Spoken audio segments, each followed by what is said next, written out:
네, 반갑습니다. 21학년도 6월 모의평가 1번 문제를 한번 풀어보도록 하겠습니다. 자, 1번 문제에는 생물의 특성에 대해서 나오고 있고, 이것은 우리가 교과 과정에서도 가장 처음으로 배우는 과정이기 때문에 너무나 잘 알고 있을 거예요. 생물의 특성 6가지를 여러분들이 기억하고 있는 게 아주 중요하다. 그것에 대해서 간략하게 한번 설명을 해보면, 첫 번째로는 이제 생물의 특성이라 한다면 세포로 구성되어 있다라는 것이 첫 번째 특성이 되는 거죠. 세포로 구성되어 있다라는 얘기는 세포막이 존재하고 그 안에 여러 가지 소개관들이라던가 아니면 유전물질이 들어가 있는 아이들을 우리는 세포이다라고 얘기를 합니다. 여기서 아주 중요한 것은 세포다 아니다라고 구분을 지을 수 있는 가장 쉬운 방법은 세포막이 있느냐 없느냐로 여러분들이 판단을 하시면 돼요.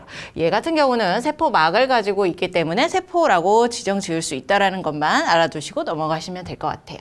자, 두 번째로는 이제 우리가 물질 대사를 한다라고 얘기를 하죠. 자, 물질 대사라고 한다는 것은 생명체 내부에서 일어나는 모든 화학 반응을 얘기를 하면서 여기에는 동화작용과 이화작용이 들어갑니다. 자, 이 문제를 풀기 위해서는 물질 대사를 조금 더 확대해서 알고 있어야 되기 때문에 한번 간략하게 설명을 해보도록 할게요. 자, 일단은 고분자 물질이 있을 것이고 저분자 물질이 있을 것인데 각각 서로 다른 물질들. 그런데 이 저분자 물질들 여러 개가 함께 합쳐져서 고분자로 합성되는 반응을 우리는 뭐라고 부르느냐? 동화작용이라고 얘기를 하죠. 이 동화작용은 물질 대사의 하나의 종류이다라는 걸 알 수 있어요. 이렇게 동화작용이 일어나기 위해서는 저분자에서 고분자로 갈 때 에너지의 출입이 필요하고 에너지의 유입이 필요하다라는 것 기억하시고, 또 여기 과정 중에는 효소라고 하는 생체 촉매가 꼭 사용이 되죠.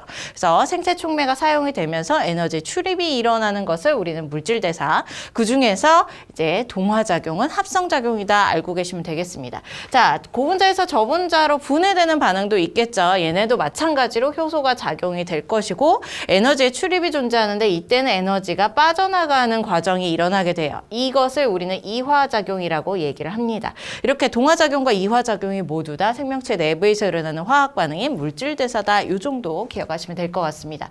자, 세 번째로는 무엇을 얘기할 수가 있냐면 이제 환경의 자극에 대해서 반응을 한다. 그래서 자극과 반응에 대해서 이제 생명체는 가지고 있다라는 거죠. 그래서 자극과 반응을 기억하시고, 네 번째로는 생식과 발생을 하게 되는 거죠. 생식과 발생. 생식 아니죠. 생장이죠. 한번 지우고 생장과 발생을 하게 됩니다. 자, 발생이라고 한다는 것은 우리 수정란이라고 하는 작은 세포의 덩어리에서 하나의 개체가 만들어지는 과정을 우리는 발생이라고 해요.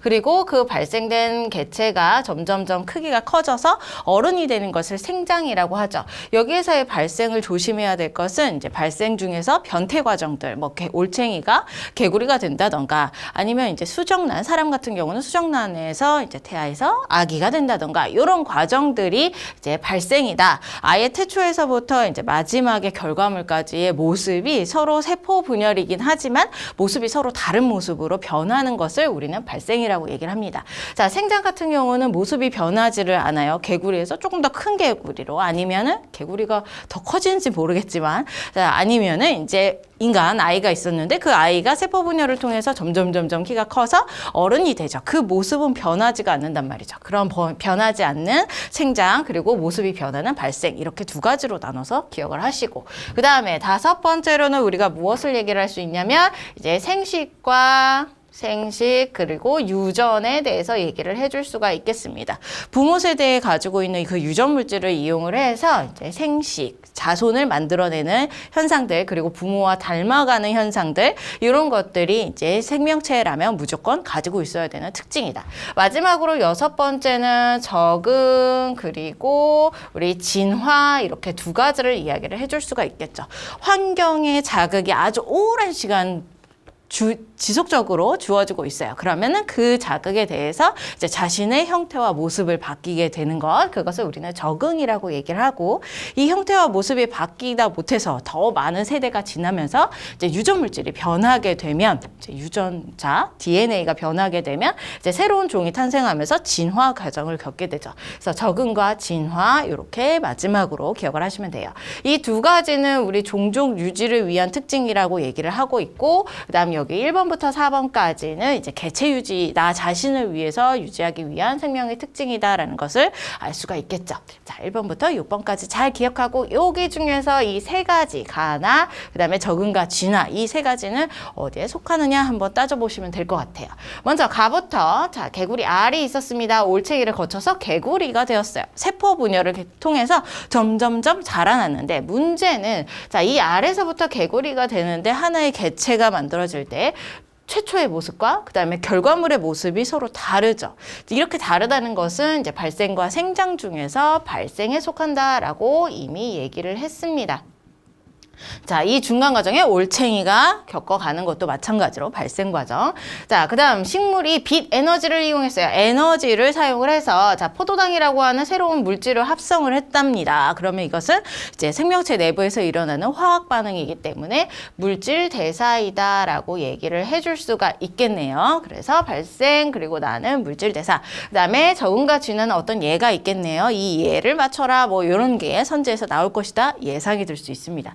자, 기억부터 가는 발생과 생장이다. 맞는 말이죠.